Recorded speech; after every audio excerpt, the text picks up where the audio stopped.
Muted. All right, everyone, looks like we have most of the people on the call, so I'm just going to go ahead and kick things off. Welcome to Team Captain 201.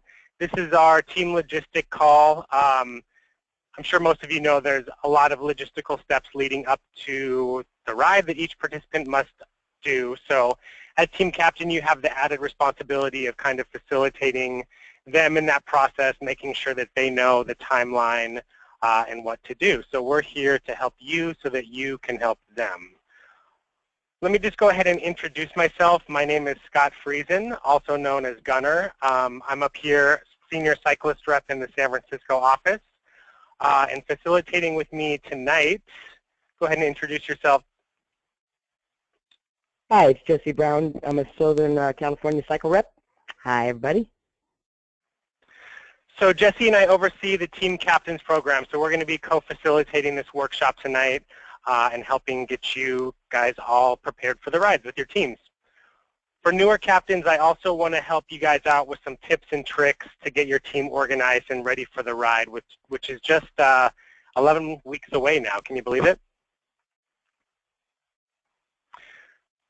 So basically what we're going to cover tonight, we're going to talk a little bit about jerseys, team jerseys, and production. We're going to cover travel and hotels, both pre and post-ride, bike shipments, some logistics surrounding the ride. We're going to talk about week of events, safety, online tenting, as well as some topics on team management. Any questions as you have during the presentation, just go ahead and feel free to type them into the questions pane. Jesse is going to be helping out while I'm presenting to answer questions as they come up. We will also have a quick Q&A session after the workshop for those that want to stick around if you have questions. For those that have stuff to do, if you don't have any questions, you can just feel free to sign off. So just by a show of hands, if you guys want to raise your hands, who still has yet to get team jerseys produced?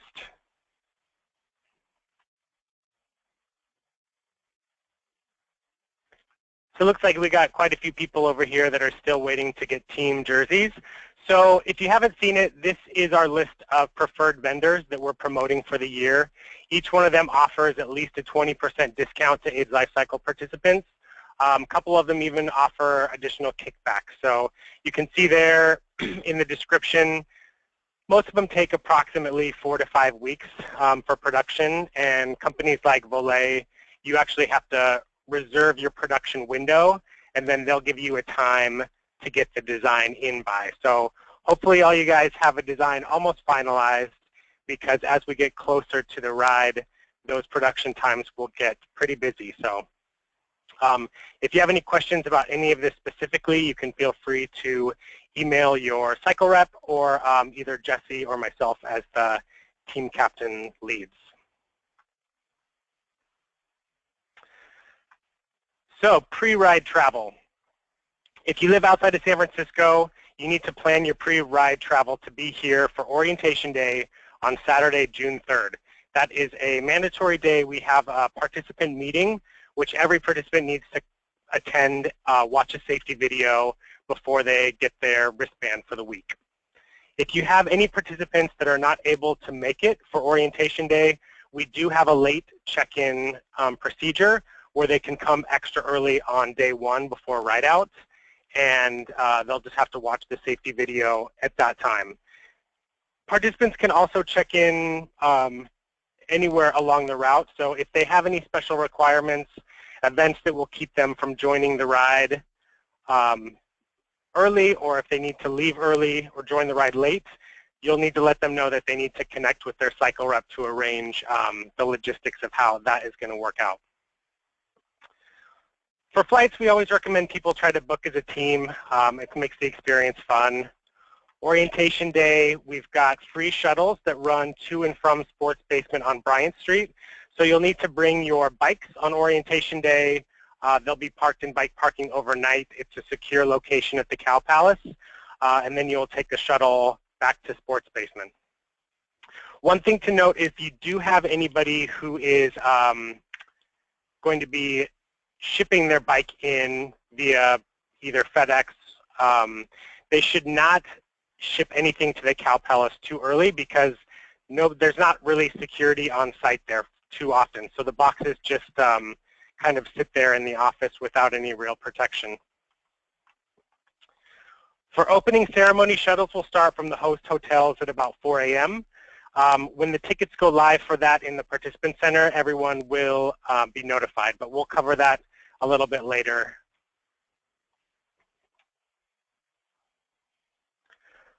Post-ride travel. So again, if you remember last year, we're looking most likely at having our Finish Line Festival at Fairfax High School again. Nothing is 100% finalized on that. We're still finishing up some contracts and stuff. So as soon as we know 100% for sure, we'll definitely let you guys know.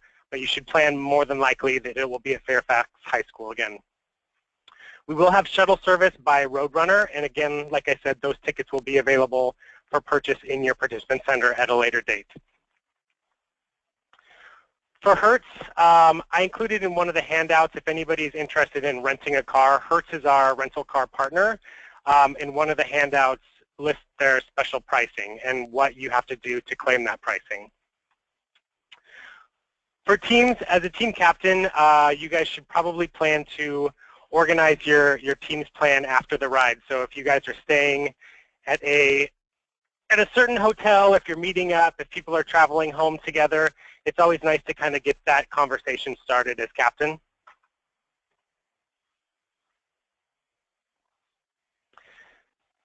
For pre-event hotels this year, we only have the one hotel partner in San Francisco, which is the Hyatt Regency. You can see the rates there on the screen. We recommend people make those reservations early. And at the point when we fill up that block at the Hyatt, we may have some additional hotel partners opening up within San Francisco, but we're not going to do that until we actually meet our requirement at the Hyatt. So for the day one shuttles, they will pick up at the Hyatt Regency near SFO. They'll also pick up at Hosteling International, which is in downtown San Francisco. So anyone who's staying at a hotel that's near Hosteling International can go ahead and book a ticket on the shuttle for the morning of ride out.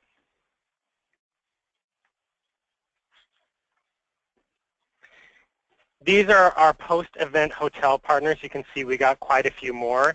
We recommend people, since we're planning to be in Fairfax High School, anywhere in West Hollywood is probably fine and close, that will get you to either Burbank Airport or LAX.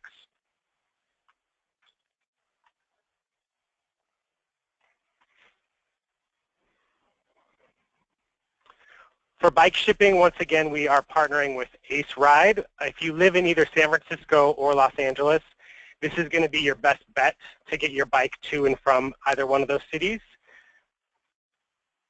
The cost right now is $60. It'll stay that way until the middle of next month when it goes up to $70. It'll stay $70 until the middle of May, and at that time, it goes up to $90 and is subject to availability. So there may or may not be spots after that. I recommend you guys tell your teammates, if this is the option you're going with, it's best to just book it now. It's cheaper and it's your best bet. They ship fully assembled bikes to Cow Palace as well as from the Finish Line Festival. So for those of you traveling back to San Francisco after the ride, all you have to do is cross the finish line, hand your bike to the Ace tent, they give you a voucher, and then you go party. Tri-Bike Transport is our partner for all out of California participants. They'll work with a network of local bike shops to either ship your bike in a box or fully assembled. And you can see the cost there on the screen is a little bit more pricey. We also have FedEx, which is an option if you just want to ship your bike by FedEx ground. They'll ship from any FedEx store. So all you need to do is make sure your bike is disassembled and boxed up, and you'll need to ship between those two dates in May, the 10th and the 22nd. Like I said, do not ship early. Every time we go to the Cow Palace to do our upload, we see bikes sitting there unprotected. Nothing's happened to date, but I would be hesitant to have my bike sitting around. So if you can tell your teammates those are the dates they should ship between so that their bike's not sitting there too long. You can prepay to ship your bike home from the Finish Line Festival, and Cannondale will be on site both at Orientation Day and Finish Line Festival to assemble and disassemble your bike for a small fee. It is by credit card, so they will not take cash. And if you're using cardboard boxes, you'll have to purchase a new one at the Finish Line Festival because we won't transport cardboard boxes down the route with us.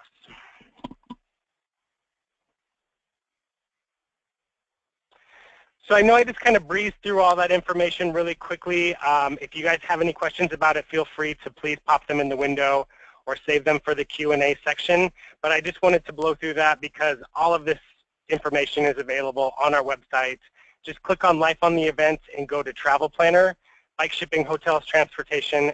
There's links for everything there. So again, if you have questions, ask us now or ask your cycle rep, but all the information is readily available online.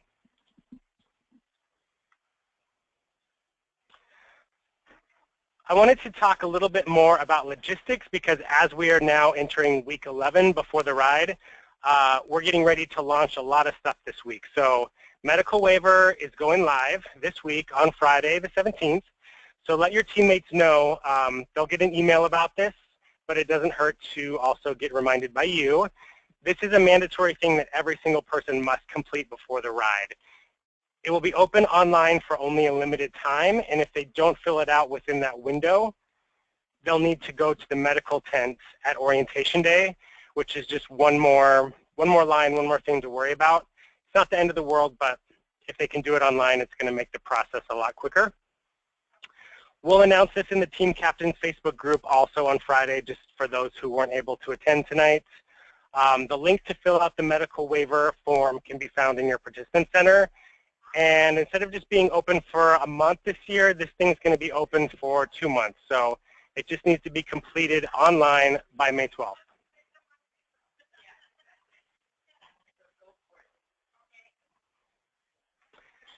Team tenting. This is quite a big process that we go through every year. For you returning captains, I know that you feel me on this one. We basically have two options. Option one is the easiest. Each person on your team needs to reach their 3K minimum before May 12th, and everybody can go online, submit their request for their tent mates, enter the group code, and easy as pie, you guys will all be placed together on the tent grid. The other option is that the entire team needs to book their participant orientation time together, go to Orientation Day, go through check-in, and do the whole process as a team, which depending on how big you are, that could be an easy process or it could be a really difficult process. And I've seen this add on, an extra an hour or two to people's days just because they have to go through check-in and get placed in tenting, in the tent grid at Orientation Day. The easiest way is just everybody hit 3K before May 12th. You'll get a better spot on the tent grid. It'll be less stress on your plates and my plate as well, frankly. Other things on Orientation Day, bike parking in Cannondale will open at 8 a.m. Check-in will not open until 9:30 a.m. So people can start placing their bikes, get in line for the participant orientation meeting. If they need their bike assembled, Cannondale will be there on hand to do that. We do have 4 orientation meeting time slots again this year. You can see them on the screen. Those will be first come, first serve. So RSVP link will be in the participant center, and it will be available as people hit their 3K minimum. They can reserve their time slots there. One of the other handouts I included for everybody to download is just a really quick Team Tenting Online Tent Assignment 101. I know this process can seem confusing, especially to people who have never done it before, but I wanted to just outline the steps really easily so that you can see where the link is that you need to click on, how you search for and select your tent mates.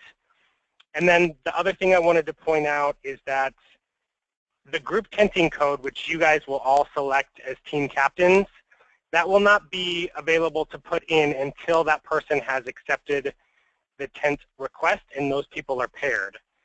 At that point, both participants can go back in, click on the same link, and enter the group tenting code.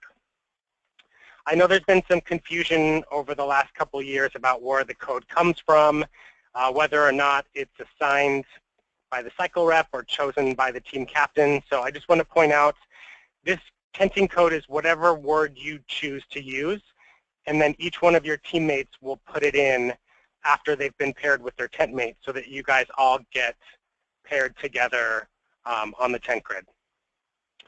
So everybody has kind of one main cycle rep who's been assigned to the team captain, and that's the person who will kind of take the lead for this online tent assignment process. We're going to be sending out kind of weekly or bi-monthly updates to let you guys know where your team stands, if anybody is eligible for tenting but hasn't done it yet, or if they are waiting for a request to be answered, as well as we will let you know who has or hasn't filled out their medical waivers.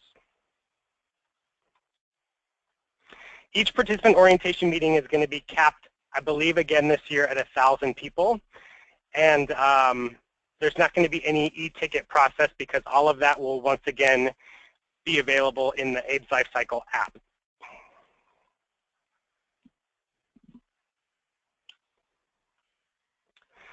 So I want to switch gears and talk about safety a bit because this is super important.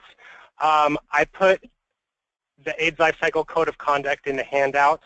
I'm sure many of you are familiar with this. If you go to any of our official training rides, you've probably heard it a bunch of times. But we also know that a lot of our teams, they train on their own. They go on solo rides, team rides. Over the next 11 months, we would really appreciate it if you would start to familiarize your teammates with this code of conduct. It's very important when you start riding around thousands of people that each one of these rules is followed. And you as the captain, you are really the one who's going to be setting not only the example, but the expectation for your team. So we really want you to know what the code of conduct is, and we really want you to practice and commit to riding safely and making safety a core value of your team as well. Every single year we see on the ride the most common safety violation is unsafe passing. So people who just pull across the white line without looking behind them. They don't look to see if there's a car, whether or not it's safe. They don't call out when they're passing. So if these are the types of things that we'd really like you to start implementing on your rides over the next 11 weeks so that it's more ingrained into your teammates by the time they get to the ride. And you can always come out and join one of our official rides. We've got a ton of them on the calendar, and we've got some really amazing TRLs who would love to see you out there. I do want to point out that as a team, especially if you're wearing team kits, you are very recognizable on the route. So our safety team is on the route every day. They're looking for people who are passing unsafely, who are not stopping, who are riding in a way that could be endangering other people. And having a team kit, if one person gets a bad rap, it's easy for the whole team to get a bad rap. So the safety team is always on the lookout. If your team is used to the ALC style of riding and safe riding before you get on the ride, then this shouldn't be a problem.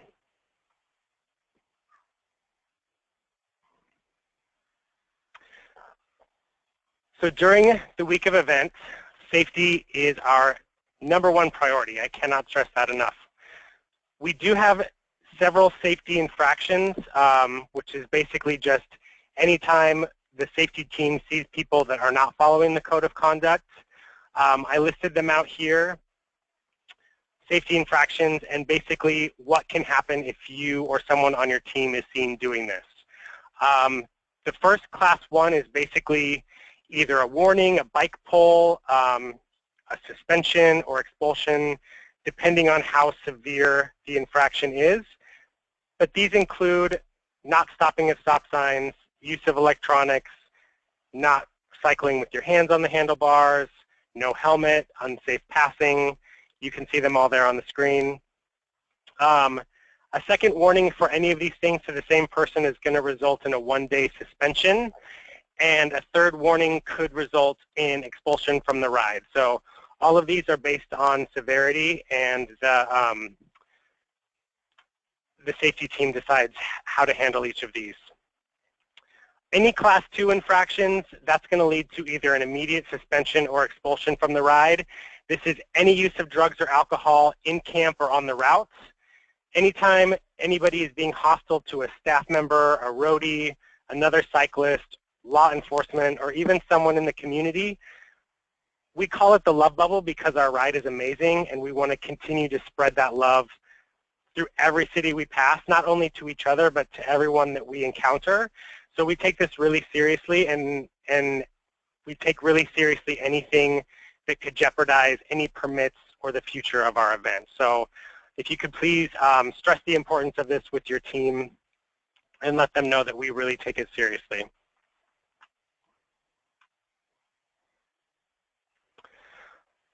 This is just a little breakdown of the week of events. Most of you are probably familiar with how the 7 days works, but for those of you who are new, we're super excited to have you on the ride, and this just gives you a little idea of what to expect and what you can do on any given day of the ride. So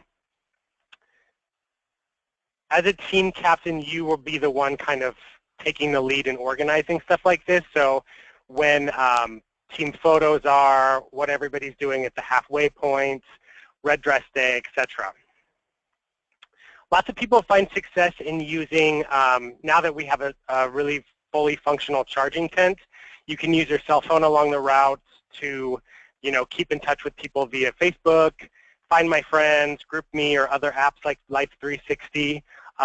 My team and I used Find My Friends, which was really cool because we could always see who was where along the routes.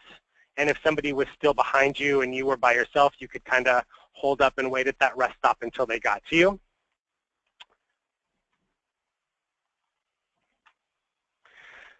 So team management. Obviously, team captain, you guys all have jobs, I'm sure, in your real lives, but I'm sure you've also realized now that taking on this commitment is like taking on a second job. So how will you deal with all these multiple deadlines that are coming up, and how will you keep everybody organized?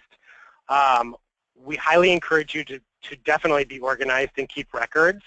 And if you don't already have like a co-captain that is helping to support you, I would highly recommend having somebody kind of step up and help with that over the next couple months, because things are going to get pretty busy.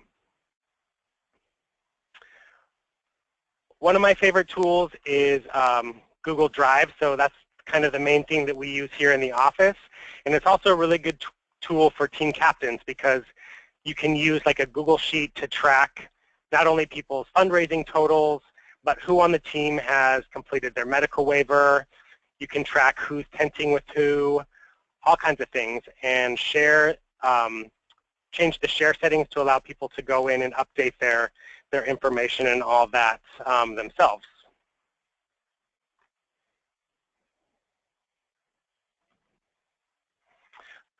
Focus. So how will you spread your focus over the next couple months? We encourage you to reach out to your struggling teammates. If you have people on your team who are still at $0, it's probably a good time to have that reality check with them. Like, are they coming on the ride? If they're not, they should probably let their cycle rep know so that we can make them inactive or withdraw them. And if they are coming and they haven't started their fundraising yet, they should probably get on that like right now. So again, reach out to their cyclist rep, get a plan in place. If they're at 0 and they know they're going to send out one email and hit 3 or 5K, then encourage them to do that now rather than waiting till closer to the ride. So like I said, with online tent assignment opening this Friday, it's a good time to start pushing everybody to get to 3K as quick as possible. And the worst case scenario, if they're not going to be able to make it on the ride, if they're interested in roadie opportunities because they're just worried that they're not going to be able to train, or they can't actually make it during the week of event because something's come up, we can still switch people to virtual cyclists if they want to raise a little bit of money, or roadie if they want to come on the ride but they're just worried about putting in the miles on the bike. For those of you who have teammates that are like rock stars right now, keep giving them encouragement and praise, push them, maybe suggest they raise their goal if they've already hit it. If they have potential, how will you motivate them to keep going? Because we need, every dollar counts, and we encourage people to hit their maximum potential. So we need not only you, but your entire team to soar in order to make this year another success.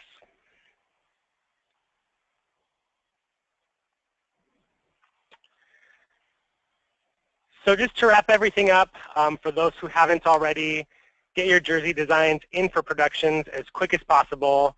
Whichever manufacturer works best for you. Get the team conversation started around travel, hotel, bike shipping. Track all that stuff. If people need help, have them reach out to their cycle rep. Have an on-ride plan. Please be safe, not only on the ride, but leading up to the ride. Safe riding takes practice, so the more that you can get this ingrained in people's heads in the next 11 weeks, the better time they're going to have on the ride.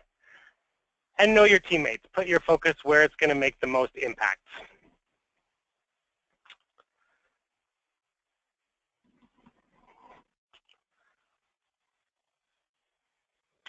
So for those of you that wanted to hang out and ask some additional questions, I'm going to go ahead and open up the floor. If you just want to start raising your hand, we'll take questions as they come up.